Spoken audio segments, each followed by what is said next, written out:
दोस्तों અત્યાર સુધી આપણે જોયું વીમો એટલે શું, જોખમ શું છે, વીમા અને જોખમ વચ્ચે સંગત શું છે.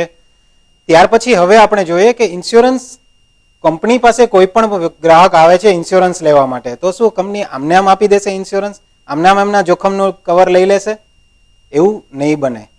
તો એના માટેની જે પ્રક્રિયા કરવામાં આવે છે એને કહેવાય છે અંડરરાઇટિંગ એટલે કે વીમાંકન.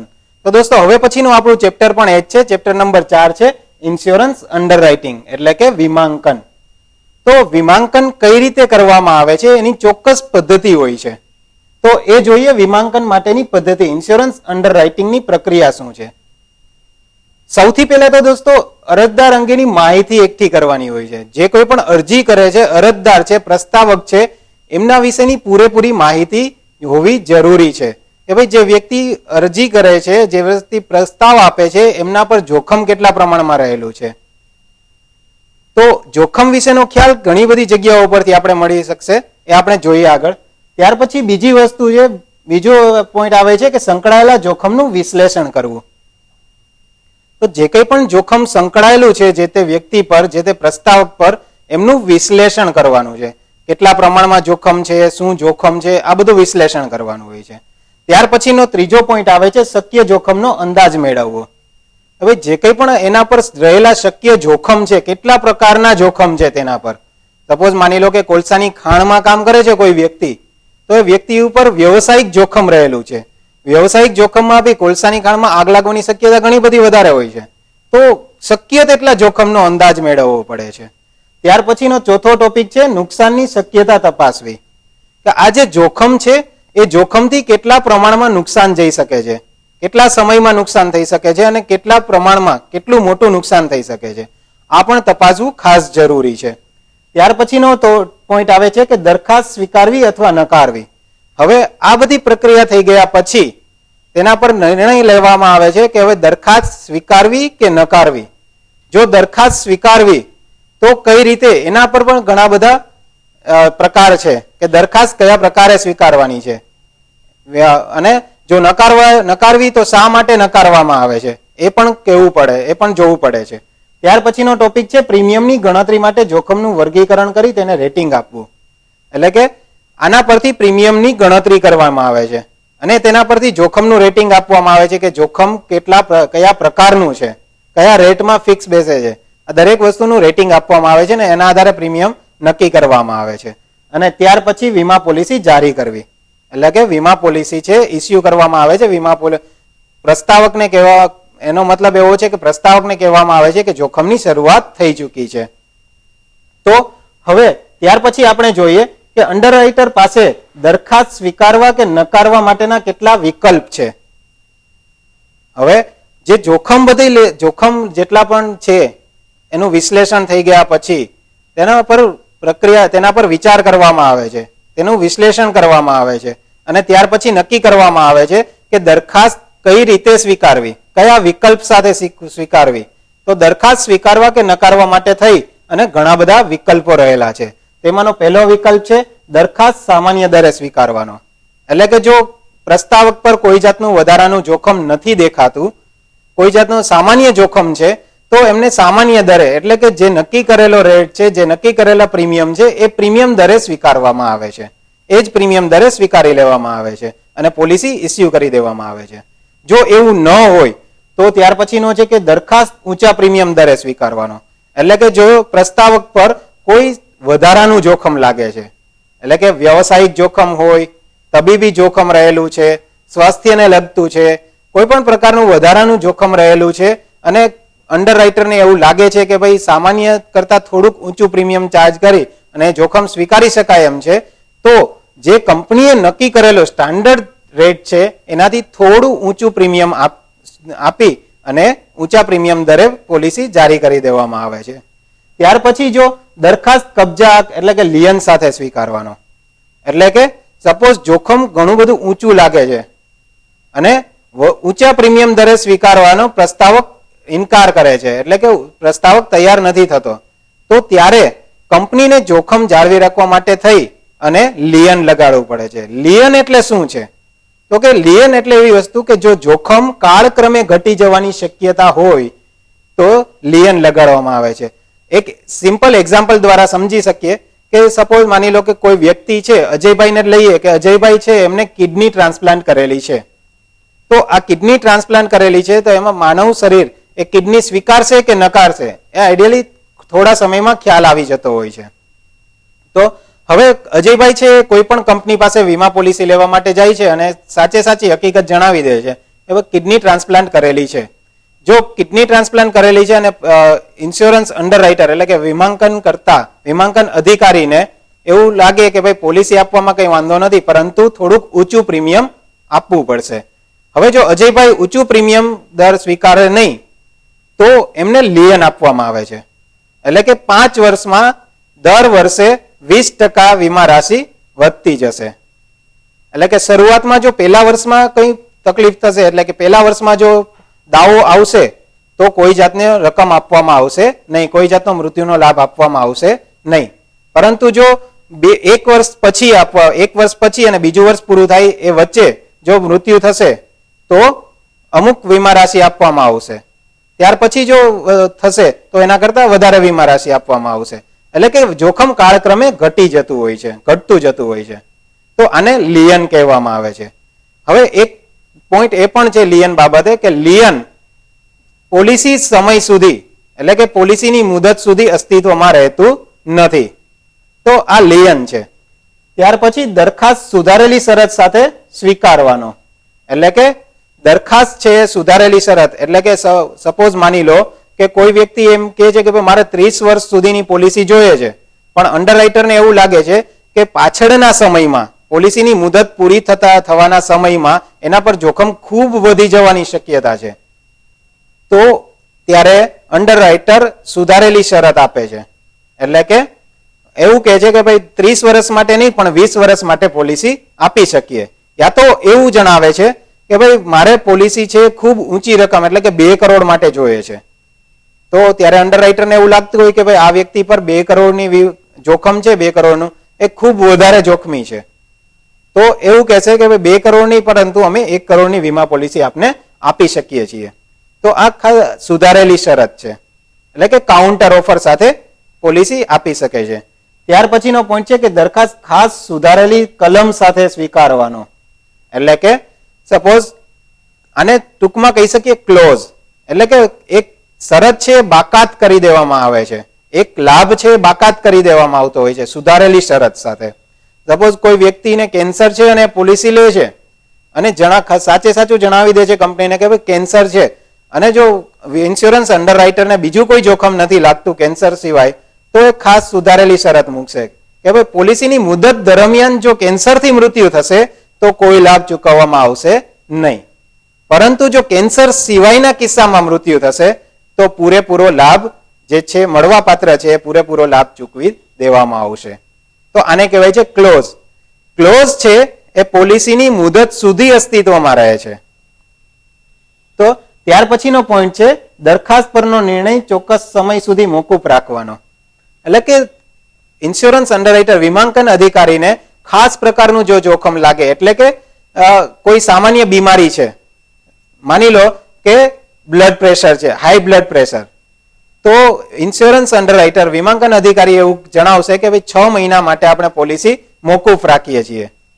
6 મહિના પછી આપણે મેડિકલ ટેસ્ટ કરાવશું, જો નોર્મલ ટેસ્ટ આવશે, રિપોર્ટ નોર્મલ આવશે તો આપણે પોલિસી ઇસ્યુ કરી દેશું. તો આને ખાસ સમય સુધી મોકૂફ રાખવાનો, પોસ્ટપોન રાખવાનો વિકલ્પ પણ છે એમની પાસે. અને ત્યાર પછી અંતમાં એક વિકલ્પ તો છે જ તે કે જો જોખમ સૌથી વધારે જણાય એટલે કે ઇન્સ્યોરન્સ અંડરરાઇટર વીમાંકન અધિકારીને એવું લાગે કે ભાઈ આ વ્યક્તિનું જોખમ કોઈ કાળે લીધા જેવું નથી, ખૂબ વધારે જોખમ છે, તો દરખાસ્ત નકારી દેશે. ખાસ કરીને જ્યારે નૈતિક જોખમની શક્યતા અસ્તિત્વમાં આવે છે ત્યારે દરખાસ્ત નકારવામાં આવે છે, ત્યારે પોલિસી ઇસ્યુ કરવામાં આવતી નથી. તો ત્યાર પછી હવે જોઈએ કે ભાઈ આ બધી માહિતી છે, આ બધું જે જોખમ છે એ કઈ રીતે જાણી શકીએ કે જે તે વ્યક્તિ પર કેટલા પ્રમાણમાં જોખમ રહેલું છે. તો એના માટે માહિતી એકઠી કરવાની હોય છે અને માહિતી કઈ કઈ રીતે મળે છે એ સમજીએ. તો આવશ્યક માહિતી મેળવવી. તો હવે આવશ્યક માહિતી કઈ રીતે મળે છે તો સૌથી પહેલા જોઈએ દરખાસ્ત આપનારી માહિતી મેળવવાના સ્ત્રોત કયા કયા છે. તો તો સૌથી પહેલું છે દરખાસ્ત પત્ર એટલે કે પ્રપોઝલ ફોર્મ. ત્યાર પછી છે તબીબી ચકાસણીનો રિપોર્ટ. ત્યાર પછી ત્રીજું છે વીમા એજન્ટ. ત્યાર પછી વધારાની માહિતીની પ્રશ્નોત્તરી છે ટેક્સ સલાહકાર અથવા તો આઈટી સત્તાવાળા, ઇન્કમ ટેક્સ સત્તાવાળા પાસેથી પણ માહિતી મેળવી શકીએ છીએ. હવે આગળ જોઈએ કે દરખાસ્તમાં કયા કયા પ્રકારની માહિતી આપેલી હોય છે. તો સૌથી પહેલું છે વ્યક્તિગત માહિતી. વ્યક્તિગત માહિતીમાં શું હોય છે કે વ્યક્તિનું નામ, સરનામું, વય, પોતાનો વ્યવસાય, એજ્યુકેશન, આ દરેક વસ્તુ તેમાં વ્યક્તિગત માહિતીમાં સંકળી લેવામાં આવે છે, જેના પરથી આપણને માહિતી મળી શકે છે.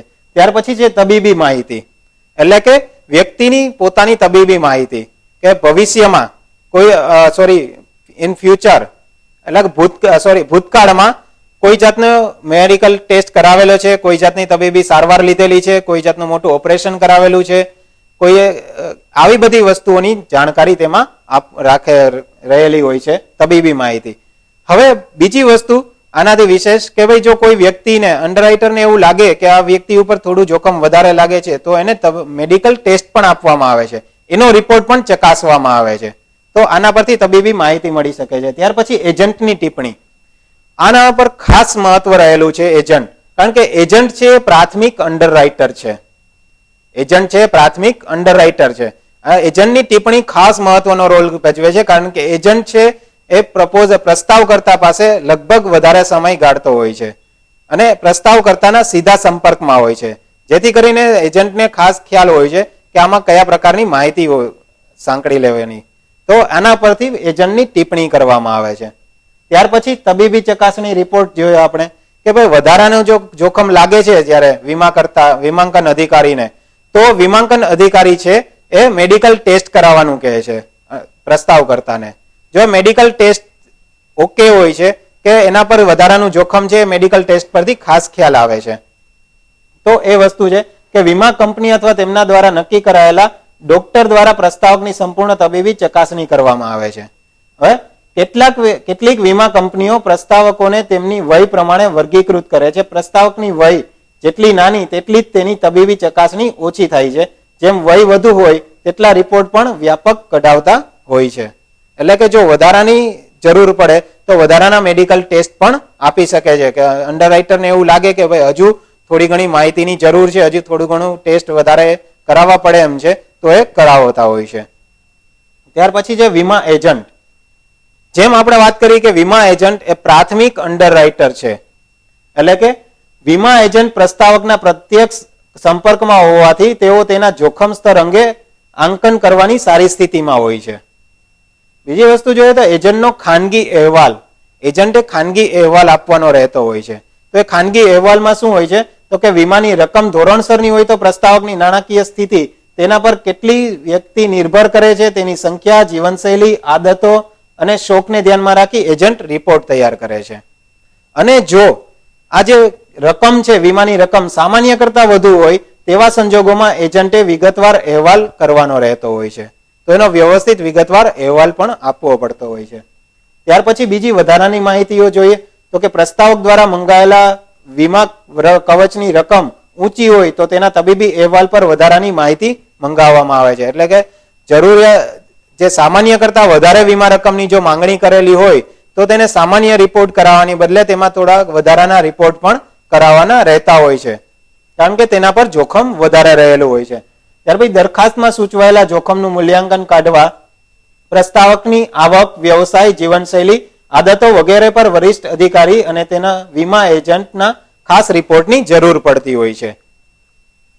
ત્યાર પછી જોયું તો આપણે કે વેરા સત્તાવાળા પાસેથી અહેવાલ મગાવવામાં આવે છે, ઇન્કમ ટેક્સ ડિપાર્ટમેન્ટ પાસેથી પણ અહેવાલ મગાવવામાં આવે છે કે જો વીમાની રકમ એટલે કે પ્રસ્તાવકના આવક વેરા તથા તેણે ભરેલા વેરા વગેરેના રેકોર્ડ સંબંધિત અંડરરાઇટર આવક વેરા સત્તાવાળા અથવા તો ટેક્સ કન્સલ્ટન્ટ પાસેથી માહિતી મંગાવી શકે છે, જેથી પ્રસ્તાવકે કોઈ વેરા જવાબદારી પૂર્ણ કરવાની બાકી છે કે કેમ અથવા ભૂતકાળમાં તે વેરો ચૂકવવામાં નિષ્ફળ ગયો છે કે કેમ તેની અંડરરાઇટરને જાણ થઈ શકે. આવી વસ્તુની ત્યારે જરૂર પડે છે કે જ્યારે સામાન્ય કરતા વધારે વીમાની રકમની માગણી કરેલી હોય અને જોખમ વધારે ખૂબ ઊંચું પ્રીમિયમ ભરવા માટે પ્રસ્તાવક તૈયાર થયેલો હોય છે, ત્યારે તમને આ બધી માહિતીઓની જરૂર પડતી હોય છે. તો હવે જોઈએ નૈતિક અને શારીરિક જોખમ. જોખમો કેટલા પ્રકારના? તો નૈતિક અને શારીરિક જોખમ. તો એમાં સૌથી પહેલા આપણે જોઈએ શારીરિક જોખમ. શારીરિક જોખમને અસર કરતા પરિબળો કયા કયા છે? તો સૌથી પહેલા છે વય. સામાન્ય રીતે દરેક જોખમ ઇન્સ્યોરેબલ જોખમ એટલે કે વીમાંકીય જોખમ પર અસર કરતો સામાન્ય પરિબળ હોય તો એ છે વ્યક્તિની ઉંમર, વય. વ્યક્તિની ઉંમર જેમ વધારે તેમ જોખમ વધારે, જેમ વ્યક્તિની ઉંમર ઓછી તેમ જોખમ ઓછું રહેલું હોય છે. કારણ કે ઉંમર જેમ વધારે તેમ રોગ પ્રતિકારક શક્તિ પણ ઓછી થતી જાય છે અને રોગ લાગુ પડવાના ચાન્સ ઘણા બધા વધી જાય છે.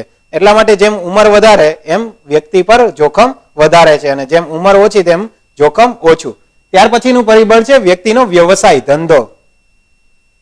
તો એ પણ ખાસ મહત્વનું પરિબળ છે કે વ્યક્તિ કયા પ્રકારનો વ્યવસાય કરે છે. એમાં પણ ઘણા બધા પરિબળ ભાગ ભજવે છે.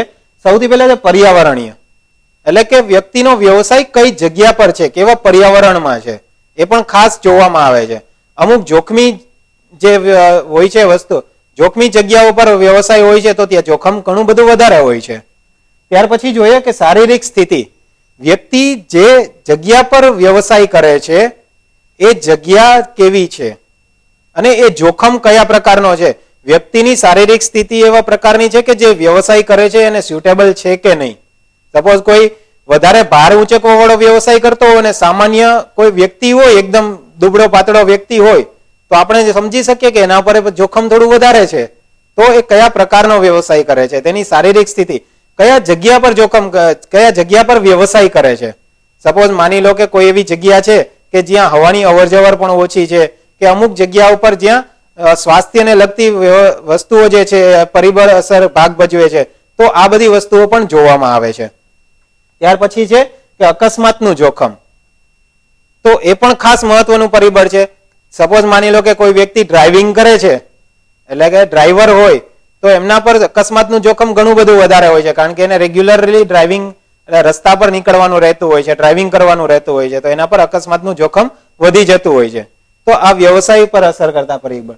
ત્યાર પછી જાતિ, એટલે કે વ્યક્તિ સ્ત્રી છે કે પુરુષ છે, એ પણ ખાસ જોવામાં આવે છે. કારણ કે આપણા ભારતમાં સ્ત્રી અને પુરુષની સોશિયો અને ઇકોનોમિક પ્રોફાઇલ અલગ અલગ છે.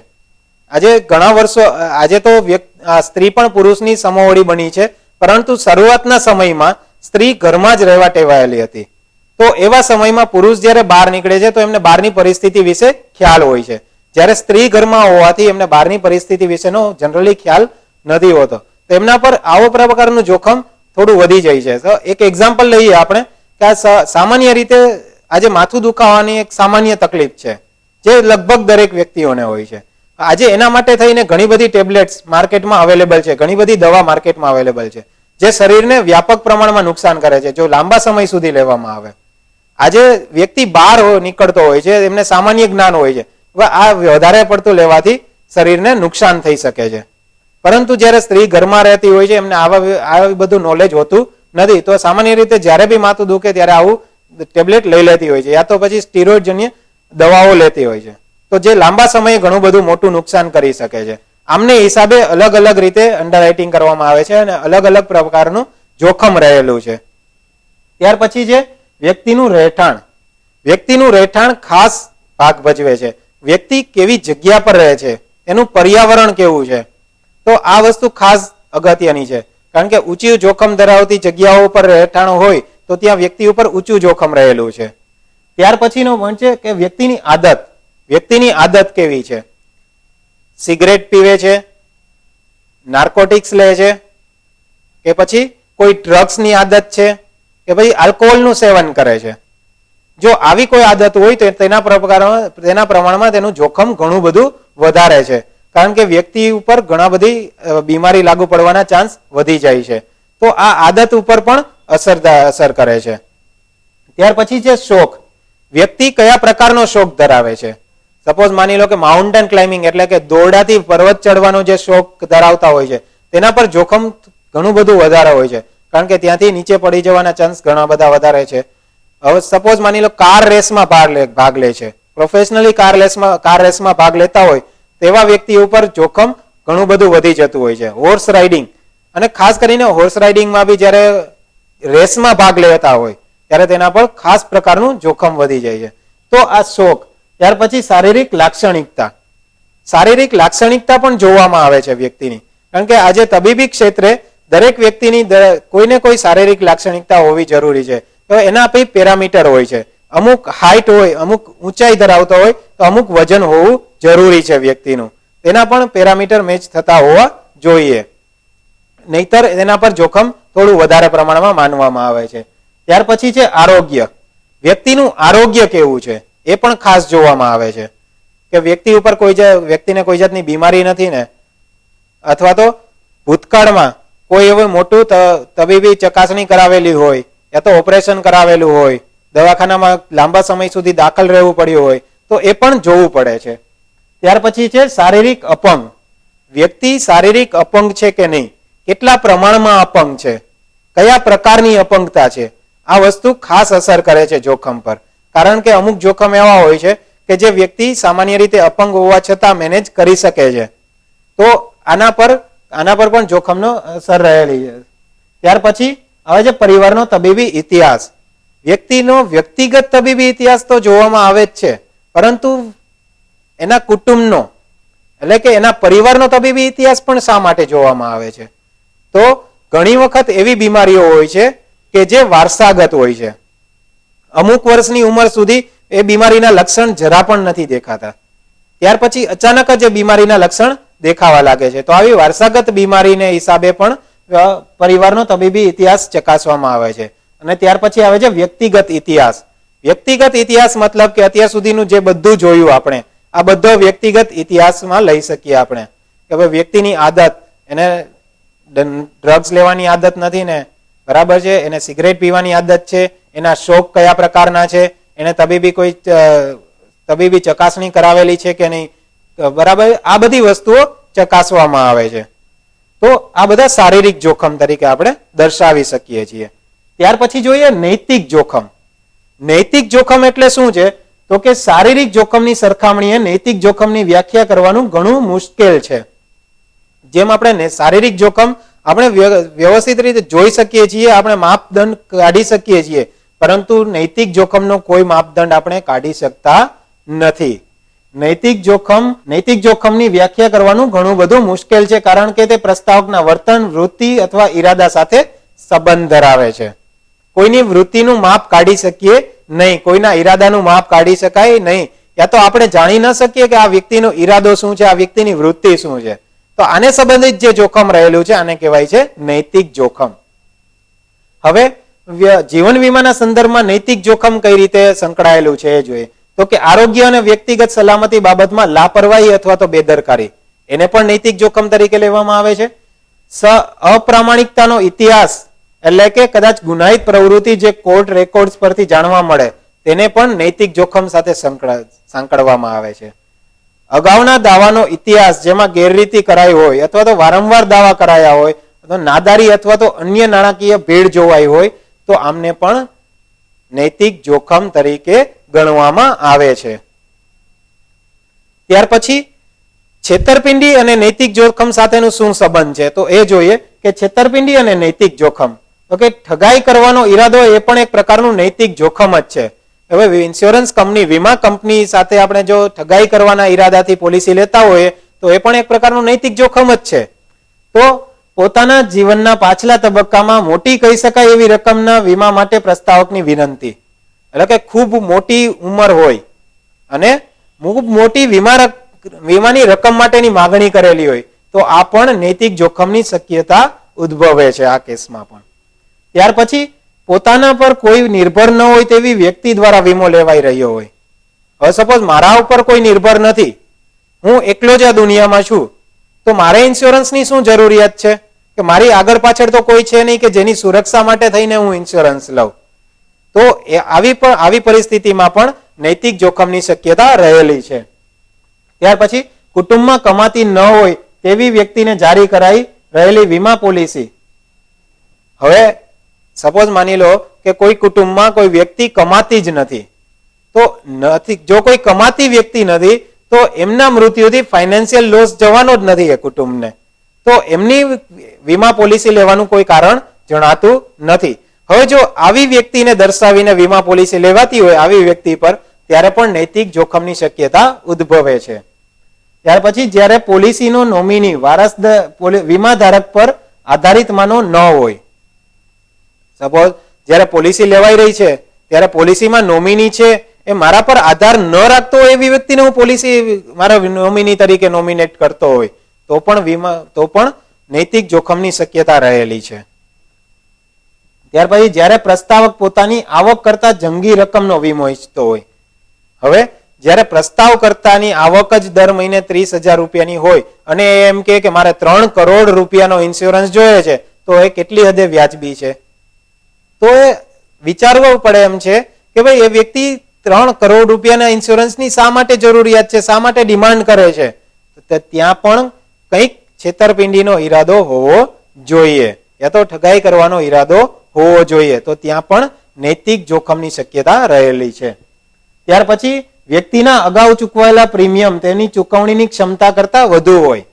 જ્યારે કે શરૂઆતમાં મેં ખાસી મોટી રકમનો ઇન્સ્યોરન્સ લઈ લીધો છે તો ખાસી મોટી રકમ મારે પ્રીમિયમ તરીકે ચૂકવવી પડતી હોય છે. તો શરૂઆતના વર્ષોમાં હું પ્રીમિયમ ચૂકવી દઉં, પરંતુ પાછળથી હું ઓછું પ્રીમિયમ ચૂકવતો હોય તો ત્યાં પણ અમુક શક્યતા રહેલી છે કે નૈતિક જોખમ સંકળાયેલું હોય. ત્યાર પછી રહેઠાણના સ્થળેથી અલગ સ્થળ ખાતે તબીબી ચકાસણી કરાવવામાં આવે. એટલે કે હું કોઈ બીજી જગ્યાએ રહેતો હોય અથવા તો કામ બીજી કોઈ જગ્યાએ, વ્યવસાય બીજી કોઈ જગ્યાએ કરતો હોય અને ત્રીજી જ જગ્યા પર હું તબીબી ચકાસણી કરાવવા માટે થઈને કંપનીને જણાવતો હોય, તો ત્યાં પણ અમુક ક્ષેત્રે અમુક અંશે ઠગાઈ કરવાનો યા તો છેતરપિંડી કરવાનો ઈરાદો રહેલો હોવાનું જણાય છે. તો ત્યાં પણ નૈતિક જોખમની શક્યતા રહેલી છે, ત્યાં પણ એ તપાસવામાં આવે છે. ત્યાર પછી એજન્ટ અને પ્રસ્તાવક વચ્ચેના સંબંધની કોઈ પણ બાજુ અંડરરાઇટરને ચિંતા ઉપજાવે. એટલે કે જ્યારે એજન્ટ અને પ્રસ્તાવક બંને વચ્ચે જ્યારે ગાઢ સંબંધ હોય છે ત્યારે પણ વીમાંકન અધિકારીને એવી શંકા ઉપજાવે છે. કારણ કે આજે કોઈ પણ વ્યક્તિ એકબીજાને ઓળખતી હોય છે, મારી કોઈ અંગત વ્યક્તિ હોય જેનો હું ઇન્સ્યોરન્સ લેતો હોય તો થોડી ઘણી બાબતો હું એમને લેટ ગો કરવાનો જ છું કે ભાઈ આવી બાબત નહીં જણાવીએ તો ચાલશે, નથી જણાવવી, બરાબર, અંદર કાને બધું સેટલમેન્ટ કરતા હોય છે. એટલા માટે થઈને ત્યાં પણ નૈતિક જોખમની શક્યતા રહેલી છે. ખાસ અંગત વ્યક્તિનો જ્યારે ઇન્સ્યોરન્સ લેવાતો હોય ત્યારે ઘણી બધી શંકાઓ રહેલી હોય કે અહીંયા ઠગાઈ કરવાનો ઈરાદો રહેલો છે, તો ત્યાં પણ નૈતિક જોખમની શક્યતા રહેલી હોય છે. ત્યાર પછી આને રિલેટેડ અમુક ક્વેશ્ચન છે જે આપણે સોલ્વ જોઈએ. તો સૌથી પહેલા છે નીચેનામાંથી કયા શારીરિક જોખમો જીવન વીમા સાથે સંકળાયેલા હોય છે? એમાં પહેલું છે વય અને જાતિ, બીજું છે ધંધો અને રહેઠાણ, ત્રીજું છે ઉપરોક્ત બંને અને ચોથું છે ઉપરોક્તમાંથી કોઈ પણ નહીં. તો કે ભાઈ દરેક આ ઉપર બતાવેલી બે વસ્તુ છે, વય અને જાતિ, એ પણ આપણે જોયું હતું કે શારીરિક જોખમ સાથે સંકળાયેલું છે. ધંધો અને રહેઠાણ એ પણ શારીરિક જોખમ સાથે સંકળાયેલું છે. જ્યારે બંને છે ત્યારે ત્રીજો ઓપ્શન છે કે ઉપરોક્ત બંને, એટલે ત્રીજો ઓપ્શન આવશે ઉપરોક્ત બંને. ત્યાર પછીનો પ્રશ્ન છે પ્રસ્તાવકર્તાના માતા પિતા બંને 30મા વર્ષે હૃદયરોગના હુમલાથી મૃત્યુ પામ્યા હતા. તો પ્રસ્તાવકર્તા કયા પ્રકારનું જોખમ ધરાવે છે? પહેલો ઓપ્શન આપેલો છે વીમાકીય જોખમ, બીજો ઓપ્શન આપેલો છે નૈતિક જોખમ, ત્રીજો ઓપ્શન આપેલો છે બિન વીમાકીય જોખમ અને ચોથો ઓપ્શન આપેલો છે શારીરિક જોખમ. હવે જ્યારે પ્રસ્તાવકના માતા પિતા 30મા વર્ષે હૃદયરોગના હુમલાથી મૃત્યુ પામેલ છે, એટલે કે ત્યાં જોખમ રહેલું છે. એટલે કે આપણે જોયું હતું કે શારીરિક જોખમ, પરિવારનો તબીબી ઇતિહાસ, બરાબર છે, તો ત્યાં વારસાગત બીમારીના લક્ષણ લાગુ પડવાના ચાન્સ વધારે છે, એટલે કે શારીરિક જોખમ ઓપ્શન સાચો ગણાશે. ત્યાર પછી જે વ્યક્તિગત નિવેદનમાં હરીશ જાહેર કરે છે કે તેઓ દર અઠવાડિયે 2 વખત દારૂ પીએ છે, તો આ જોખમ કેવું છે? તો આપણે વાત કરી હતી શોખ વિશે, આદત વિશેની વાત કરી હતી કે કયા પ્રકારની આદત રહેલી છે એમને, સિગરેટ પીવે છે, આલ્કોહોલનું સેવન કરે છે, તો અહીંયા દારૂ પીએ છે એટલે કે આલ્કોહોલનું સેવન કરે છે, તો એના પર શારીરિક જોખમ રહેલું છે. ત્યાર પછીનો પ્રશ્ન છે ગ્રાહક કે જે નાણાકીય છેતરપિંડીમાં ગુનાહિત પૂર્વ ભૂમિકા ધરાવતો હતો તે તો જોખમ કયા જોખમ હેઠળ આવશે? તો આમાં આપેલું છે શારીરિક, નૈતિક અને વ્યાવસાયિક. તો કોઈ પણ ગુનાહિત પ્રવૃત્તિ સાથે સંકળાયેલો વ્યક્તિ હોય તો ત્યાં નૈતિક જોખમ રહેલું છે, તો સાચો ઓપ્શન આવશે નૈતિક જોખમ. ત્યાર પછી જોઈએ નાણાકીય, મેડિકલ અને નોન મેડિકલ અંડરરાઇટિંગ. હવે તેમાં જોઈએ આપણે નાણાકીય, સૌથી પહેલા જોઈએ નાણાકીય અંડરરાઇટિંગ. તો નાણાકીય અંડરરાઇટિંગ શા માટે કરવામાં આવે છે? તો હકીકતમાં નાણાકીય અંડરરાઇટિંગ કરવા પાછળનો મુખ્ય હેતુ એ જ છે કે જે વ્યક્તિ જેટલા પ્રમાણમાં વીમા રકમની માંગણી કરેલી છે તેને ખરેખર તેની આવકના પ્રમાણમાં એટલી વીમા રકમની જરૂરિયાત છે કે નહીં. બીજી કે જે વીમા રકમ માટે થઈને જેટલું પ્રીમિયમ ચૂકવવાનું આવે છે એ વ્યક્તિ એટલું પ્રીમિયમ ચૂકવી શકે એમ છે કે નહીં. ત્યાર પછી નૈતિક જોખમની શક્યતા પણ રહેલી છે. તો એટલા માટે થઈને કે નાણાકીય અંડરરાઇટિંગ એક વ્યક્તિ કેટલી રકમનો જીવન વીમો મેળવી શકે તેની મર્યાદા નક્કી કરવા માટે થાય છે. એક વ્યક્તિ કેટલી રકમનો વીમો મેળવી શકે છે તે હ્યુમન લાઈફ વેલ્યુ કન્સેપ્ટ પરથી કાઢી શકાય છે. હ્યુમન લાઈફ વેલ્યુ એટલે કે માનવ જીવનનું મૂલ્ય એ હજી આપણા આગળના ટોપિકમાં જોઈએ. ભાઈ નાણાકીય અંડરરાઇટિંગનો ઉપયોગ જે વ્યક્તિનો વીમો ઉતરાઈ રહ્યો છે તે તેના વીમાપાત્ર હિત કરતા વધુ ન હોય એટલી માત્રાની રકમના વીમા માટે લાયક છે કે નહીં તેની ખાતરી કરવા માટે થાય છે. ત્યાર પછી તબીબી અંડરરાઇટિંગ. તબીબી અંડરરાઇટિંગ શા માટે કરવામાં આવે? તો કે તબીબ વીમા કંપની એવા કોષ્ટક ધરાવે છે કે જે પ્રસ્તાવકની વય, તેનો તબીબી ઇતિહાસ અને વીમા કવચની માત્રા પ્રમાણે તબીબી ચકાસણીના પ્રકાર નિશ્ચિત કરે છે.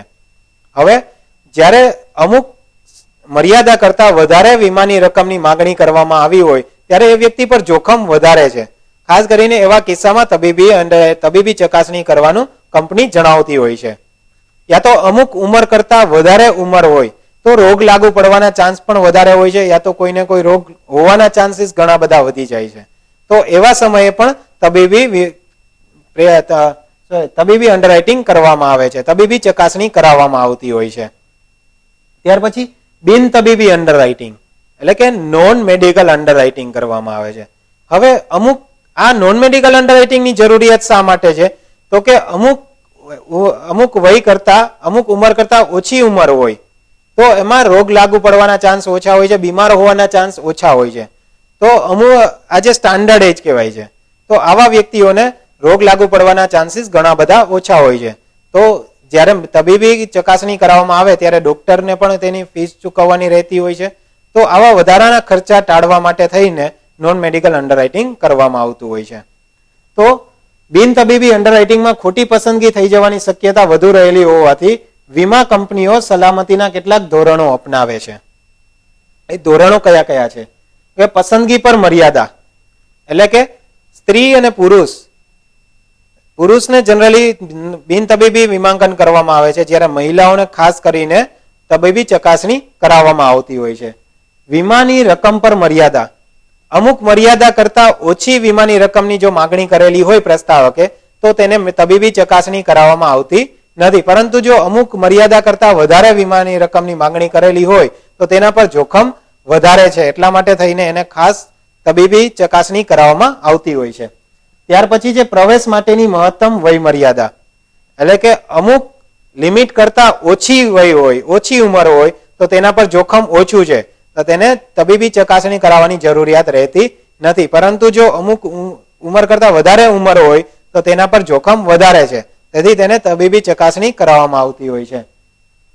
ત્યાર પછી પોલિસીની મુદતની મહત્તમ સમય મર્યાદા એટલે કે આજે સપોઝ માની લો કે કોઈ 25 વર્ષની ઉંમરની વ્યક્તિ છે, જો એ પોલિસી લેવા માંગે છે તો એમને 20 વર્ષ માટેની પોલિસી લે છે, એટલે કે જ્યારે પોલિસીની મુદત પૂરી થશે ત્યાં સુધીમાં એ વ્યક્તિની ઉંમર 45 વર્ષની હશે, તો એના પર ખાસ પ્રકારનું જોખમ જણાતું નથી. પરંતુ જો કોઈ વ્યક્તિ છે એ 30 વર્ષની ઉંમર છે અને એ 30 વર્ષ સુધીની વીમા પોલિસીની ડિમાન્ડ કરે છે, એટલે કે એની ઉંમર જ્યારે પોલિસીની મુદત પૂરી થશે ત્યાં સુધીમાં 60 વર્ષ થઈ જશે, તો 55 થી 60 વર્ષમાં વ્યક્તિ ઉપર જોખમ થોડું વધારે રહેલું છે. તો આ રીતે મહત્તમ મર્યાદા કેટલી છે પોલિસીની એ પણ જોવામાં આવે છે. ત્યાર પછી ઊંચા જોખમના પ્લાન પર મર્યાદા એટલે કે અમુક જે પ્લાન હોય છે એ ઊંચું જોખમ ધરાવતા હોય છે, તો એમના પર પણ એવું પણ જોવું પડે છે કે જેને હિસાબે તેને તબીબી ચકાસણી કરાવવામાં આવતી હોય છે. ત્યાર પછી ચોક્કસ વર્ગના લોકોને અપાતા જોખમના આવરણમાં મર્યાદા, જેમ કે કોઈ સુશિક્ષિત વ્યક્તિ હોય તો એમને અમુક હદ સુધી તબીબી ચકાસણી કરાવવામાં આવતી નથી. અમુક ઉંમર સુધી તબીબી ચકાસણી કરાવવામાં આવતી નથી. પરંતુ જો એની જગ્યાએ કોઈ અભણ વ્યક્તિ હોય તો એમને કોઈ ખાસ પ્રકારનું નોલેજ હોતું નથી. એટલા માટે થઈને એમને તબીબી ચકાસણી કરાવવી ફરજિયાત હોય છે. ત્યાર પછી જીવન ધોરણ, એટલે કે જે લોકો નામાંકિત સંસ્થામાં કામ કરતા હોય અને ભરતીના સમયે તેમને તબીબી ચકાસણી કરાવી હોય અને તેમની રજાનો રેકોર્ડ જળવાતો હોય તો તેમને નોકરીમાં ઓછામાં ઓછું 1 વર્ષ પૂરું કર્યું હોય તો આવી જગ્યાએ જે કામ કરતા હોય છે એમણે ઓલરેડી એક વખત મેડિકલ રિપોર્ટ બધા થઈ ચૂક્યા હોય છે તો ફરીથી કંપની એમના માટે તબીબી ચકાસણી કરાવતી નથી. અને છેલ્લે જોઈએ કે વીમા કંપનીના ઓફિસર પાસેથી નૈતિક જોખમ સંબંધિત અહેવાલ, એટલે કે વીમા કંપનીના જે ઓફિસર હોય છે બરાબર છે એમની પાસેથી નૈતિક જોખમ સંબંધિત અહેવાલ મગાવતી હોય છે કંપની. જો આવું જણાય ત્યારે ખાસ કરીને તબીબી વીમાંકન કરાવતી હોય છે. ત્યાર પછી જોઈએ આપણે વાત કરી હતી કે માનવ જીવનનું મૂલ્ય, હ્યુમન લાઈફ વેલ્યુ. તો હવે જોઈએ આપણે માનવ જીવનનું મૂલ્ય, HLV. તો માનવ જીવનનું મૂલ્ય એટલે શું છે? તો કે એક વ્યક્તિએ જેટલી રકમનો વીમો લેવો જોઈએ તે નક્કી કરવા માટે તેણે માનવ જીવનને નાણાકીય મૂલ્ય આપવાનું રહે છે. આને માનવ જીવનનું મૂલ્ય કહેવામાં આવે છે, એટલે કે human life value. In short, simply આપણે સમજીએ કે હું મારી કેરિયર એટલે કે મારી જીવન દરમિયાન હું કેટલા પ્રમાણમાં હું મારા કુટુંબ માટે કમાઈ શકું છું, કેટલી આવક કરી શકું છું, આની ગણતરી કરવાની જે પદ્ધતિ છે એને કહેવાય છે હ્યુમન લાઈફ વેલ્યુ, એટલે કે મારી વેલ્યુ કેટલી છે. તો હવે એક વ્યક્તિના જીવન વીમાની રકમ ખરી ત્યારે જ કહી શકાય કે ત્યારે તે HLV જેટલી હોય, એટલે કે હ્યુમન લાઈફ વેલ્યુ જેટલી હોય છે. હવે બીજી વસ્તુ જોઈએ કે લિયન્સ. આપણે જે વસ્તુ જોયેલી હતી લિયન્સ વિશે સમજેલા હતા એ આપણે વિગતવાર જોઈએ કે કેટલી દરખાસ્ત એવી હોય છે જેમાં વીમાંકનકારને એવું લાગે છે કે વ્યક્તિ સાથે જોડાયેલ જોખમ સમય જતા કદાચ ઘટી જશે. આવા કિસ્સામાં વીમાંકનકાર લિયન એટલે કે કબજા સાથે દરખાસ્ત સ્વીકારી શકે છે. સામાન્ય રીતે લિયન્સનો ઉપયોગ ઊંચા જોખમ માટે ઊંચા પ્રીમિયમ વસૂલવાના વિકલ્પ તરીકે થાય છે. આનો એક ક્વેશ્ચન પણ પૂછાઈ શકે છે. જો વીમા ધારક લિયન સમયગાળાની અંદર મૃત્યુ પામે તો વીમા કંપનીએ વીમાની સંપૂર્ણ રકમ ચૂકવવી પડતી નથી. એટલે કે શરૂઆતમાં થોડી ઓછી રકમ ચૂકવવાની હોય છે. જેમ સમય પસાર થતો જાય છે તેમ લાભ વધતો જાય છે. હવે વીમા કંપનીઓ દ્વારા લિયન માટે અનુસરાતી સામાન્ય માર્ગદર્શિકાઓ છે, જેમાં સૌથી પ્રથમ જોઈએ તો લિયન ચોક્કસ સમયગાળાની અંદર સમાન રકમ જેટલો ઘટવો જોઈએ, એટલે કે એક સમાન રકમ જેટલો ચોક્કસ સમયગાળાની અંદર ઘટવો જોઈએ. બીજું છે જો પોલિસીની મુદત 3ના ગુણાંકમાં હોય તો લિયન પોલિસીના 3જા ભાગ જેટલું લાગુ થઈ શકશે. એટલે કે પોલિસીની મુદત જો 30 વર્ષની હોય 3ના ગુણાંકમાં, એટલે કે 30 વર્ષની હોય તો લિયન છે એ પોલિસીના 3જા ભાગ જેટલું, એટલે કે 10 વર્ષ સુધી લાગુ રહેવું જોઈએ, એનાથી વધારે ન હોવું જોઈએ. ત્યાર પછી આને રિલેટેડ આપણે ક્વેશ્ચન ડિસ્કસ કરીએ. સૌથી પહેલો ક્વેશ્ચન છે જ્યારે માનવ જીવનનું મૂલ્યાંકન કરવાનું હોય ત્યારે ભવિષ્યની આવક, કામના વર્ષો, પગારમાં વધારો ઉપરાંત શું ધ્યાનમાં લેવામાં આવે છે? તો સૌથી પહેલું છે ફુગાવો, બીજું છે વ્યાજ, ત્રીજો ઓપ્શન છે ડિસ્કાઉન્ટ અને ચોથો ઓપ્શન છે ચક્રવૃદ્ધિ. તો એમાં આવશે ડિસ્કાઉન્ટ. જ્યારે માનવ જીવનના મૂલ્યની વાત કરવામાં આવે, માનવ જીવનના મૂલ્યાંકન માટે થઈ અને ડિસ્કાઉન્ટ રેટ ધ્યાનમાં રાખવામાં આવે છે. આ ખાસ ધ્યાનમાં રાખવા જેવી બાબત છે. ત્યાર પછી માનવ મૂલ્યની ગણતરી એટલે શું? તો કે વ્યક્તિએ લેવું જોઈતું વીમાનું કવચ, વ્યક્તિએ કેટલા પ્રમાણમાં વીમાનું કવચ લેવાની જરૂરિયાત છે એ ગણતરી કરવાની જે પ્રક્રિયા છે એને કહેવાય છે માનવ મૂલ્યની ગણતરી.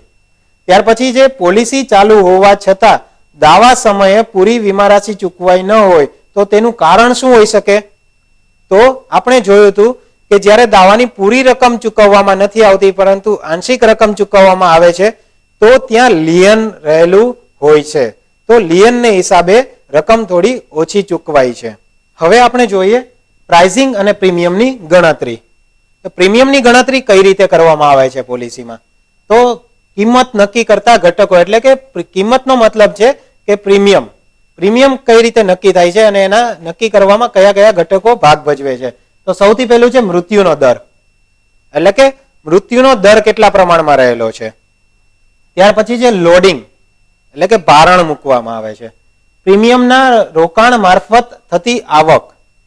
ત્યાર પછી છે અપાતા લાભ અને પ્રીમિયમ ભરવાની રીતો. સિંગલ પ્રીમિયમ પ્લાન છે, લેવલ પ્રીમિયમ પ્લાન છે કે ફ્લેક્સિબલ પ્રીમિયમ પ્લાન છે. આ વસ્તુ પણ ભાગ ભજવે છે. તો સૌથી પહેલા પ્રીમિયમની ગણતરી કઈ રીતે કરવામાં આવે છે એ જોઈએ. તો સૌપ્રથમ રિસ્ક પ્રીમિયમની ગણતરી કરવામાં આવે છે.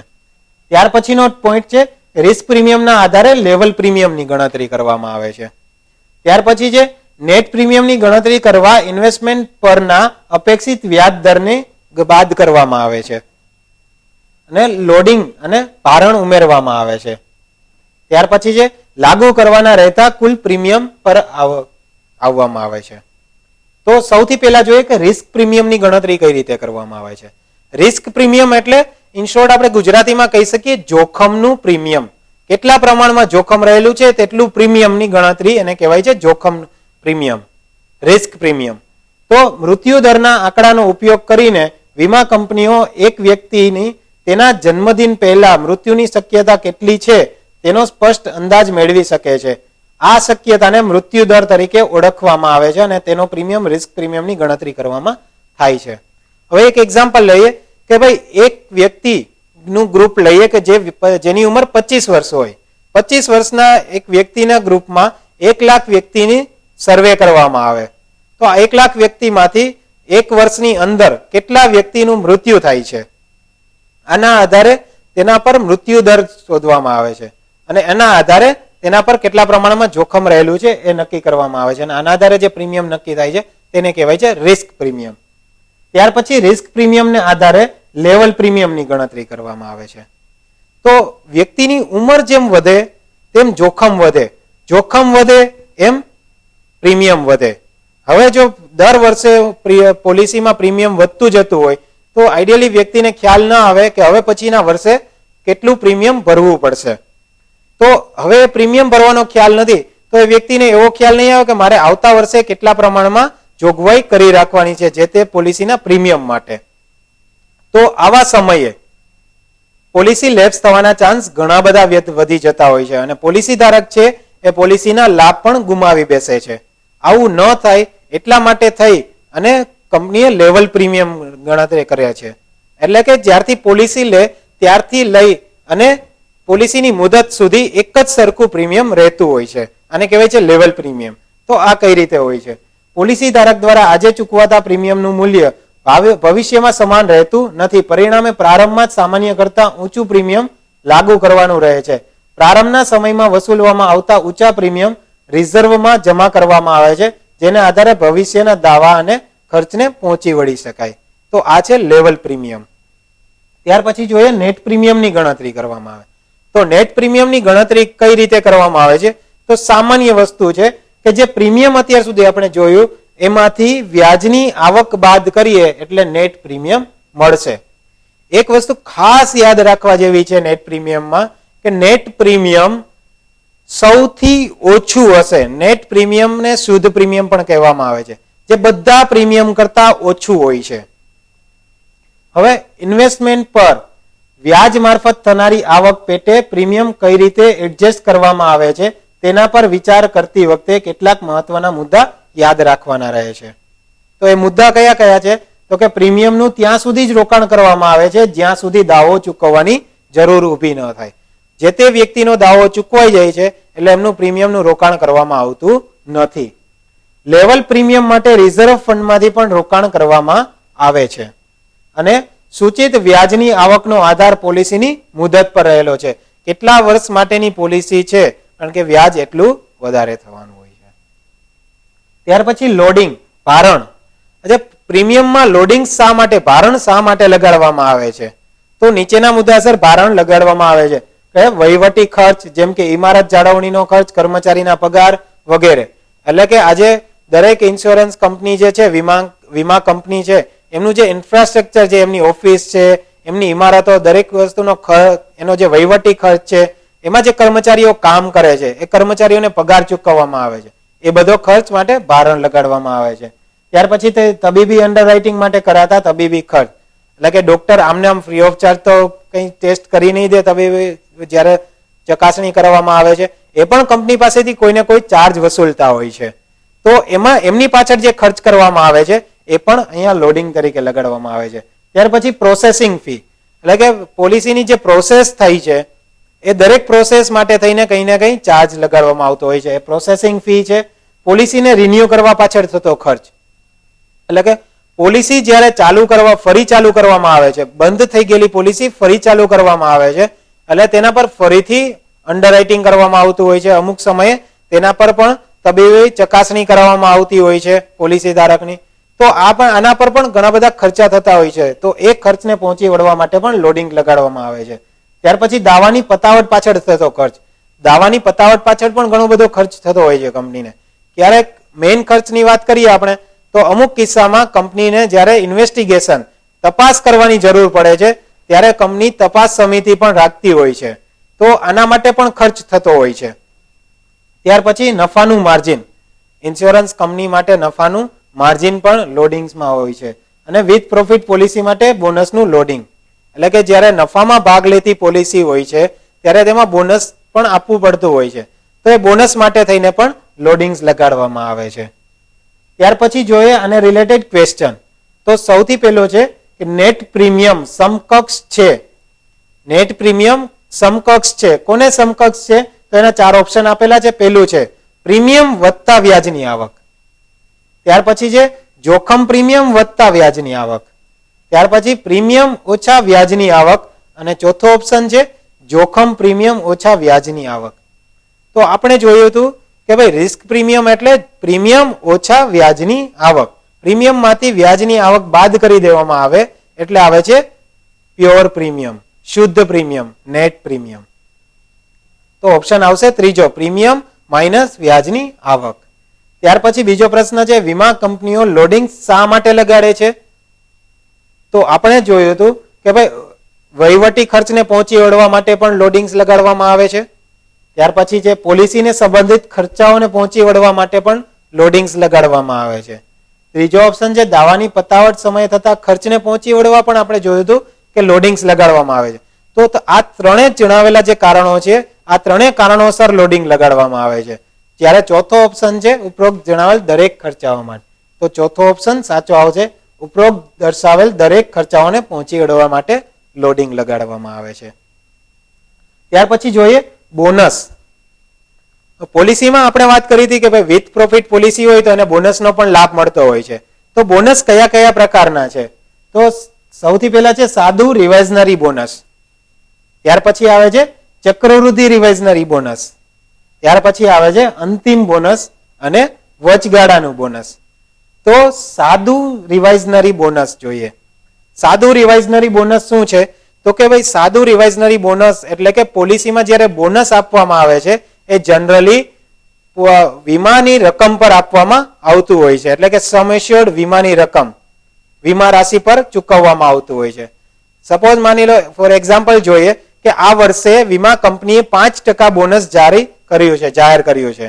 એનો મતલબ કે 5,000 રૂપિયા બોનસ જમા થશે. બીજા વર્ષે કંપની 6% બોનસ જાહેર કરે છે તો એનો મતલબ 1 લાખ પર જ બોનસ જાહેર થશે એટલે કે 6,000 રૂપિયા. તો આ સાદું રિવાઇઝનરી બોનસ છે.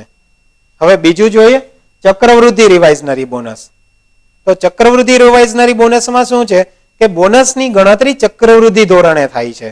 એટલે કે માની લો કે 1 લાખની વીમા રાશિ માટે થઈ અને જે તે વીમા કંપનીએ આ વર્ષે 5% બોનસ જાહેર કર્યું છે તો એનો મતલબ કે 5% લેખે 1 લાખના 5% લેખે 5,000 રૂપિયા થશે. હવે બીજા વર્ષે માની લો કે 5% બોનસ જાહેર કરે છે તો હવે ફરી પાછું 1 લાખની વીમા રાશિ પર ગણતરી નહીં કરવામાં આવે બોનસની, કારણ કે આગલા વર્ષે 5% આપ્યું હતું એના 5,000 રૂપિયા ઓલરેડી જમા છે. તો 1,05,000 ના 5% લેખે બોનસની ગણતરી કરવામાં આવશે એટલે કે 1,05,250 થશે. માની લો કે ત્રીજા વર્ષે 6% બોનસ જાહેર કરે છે તો હવે 1,05,250 ઉપર 6% ની ગણતરી કરી અને બોનસ જમા કરવામાં આવશે. તો આ છે ચક્રવૃદ્ધિ રિવાઇઝનરી બોનસ. ત્યાર પછી જોઈએ અંતિમ બોનસ, જેને આપણે ટર્મિનલ બોનસ પણ કહી શકીએ છીએ. તો આ બોનસનો લાભ જે પોલિસી લાંબા સમય માટેની હોય છે, લાંબા સમય સુધી ચાલુ રહેતી હોય છે, આવી પોલિસીને આ બોનસનો લાભ મળતો હોય છે. એટલે કે પોલિસીની મુદત દરમિયાન આવા પ્રકારનું બોનસ એક જ વખત જાહેર કરવામાં આવે છે અને લાંબા સમય માટેની પોલિસી, લાંબી મુદતની પોલિસીઓને આ બોનસનો લાભ મળતો હોય છે. ત્યાર પછી જોઈએ વચગાળાનું બોનસ. તો વચગાળાનું બોનસ એટલે શું છે? બોનસ જનરલી ડિક્લેર થતું હોય છે 31 માર્ચ. તો એવું તો જરૂરી નથી કે દરેક પોલિસી છે 31 માર્ચના જ પૂરી થશે. આ વર્ષના સમયગાળા દરમિયાન પણ પોલિસી પૂરી થઈ શકે છે, વર્ષના મધ્યમાં પણ પોલિસી પૂરી થઈ શકે એમ હોય છે. તો આવી પોલિસી માટે થઈ અને પ્રીમિયમ તો ચૂકવાયેલું જ હોય છે, તો એ બોનસના હકદાર તો છે. સપોઝ 6 મહિનાની અંદર પોલિસી પૂરી થાય છે, વર્ષ શરૂ થાય છે આપણું 1 જુલાઈથી લઈને 31 માર્ચ. હવે માની લો કે 7મા મહિનામાં કોઈ પોલિસી પૂરી થતી હોય છે, તો આના માટે 4 મહિના માટે થઈને પણ એને બોનસનો હક મળવો જરૂરી છે, કારણ કે એને એનું પ્રીમિયમ ચૂકવેલું છે પોલિસી ધારક. તો પાછલા વર્ષે જે બોનસ ચૂકવેલું છે એ બોનસને આ વર્ષનું બોનસ ગણી અને 4 મહિના માટેનું બોનસ ચૂકવી દેવામાં આવે છે. આને કહેવાય છે વચગાળાનું બોનસ, ઇન્ટરિમ બોનસ કહેવામાં આવે છે. તો આ થયા બોનસ.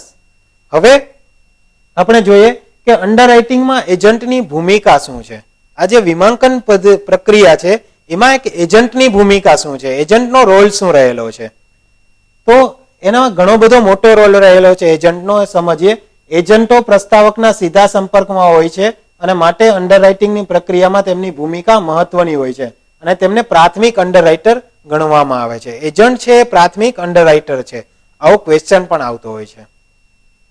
ત્યાર પછી સુપરત કરનારું ફોર્મ પ્રસ્તાવક દ્વારા સંપૂર્ણ ભરાયું છે તેની એજન્ટે ખાતરી રાખવાની રહે છે. કે ભાઈ પ્રસ્તાવક દ્વારા ફોર્મ સંપૂર્ણપણે વ્યવસ્થિત રીતે ભરાયેલું છે કે નહીં એની પણ એજન્ટે તકેદારી રાખવાની હોય છે.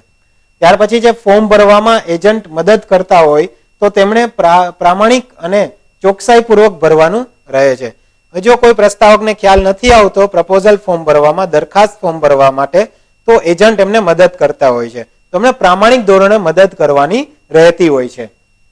ત્યાર પછી એજન્ટો પ્રસ્તાવકના સીધા સંપર્કમાં હોવાથી પ્રસ્તાવક શા માટે વીમો લેવા માંગે છે તે એજન્ટ સારી રીતે સમજી શકે છે.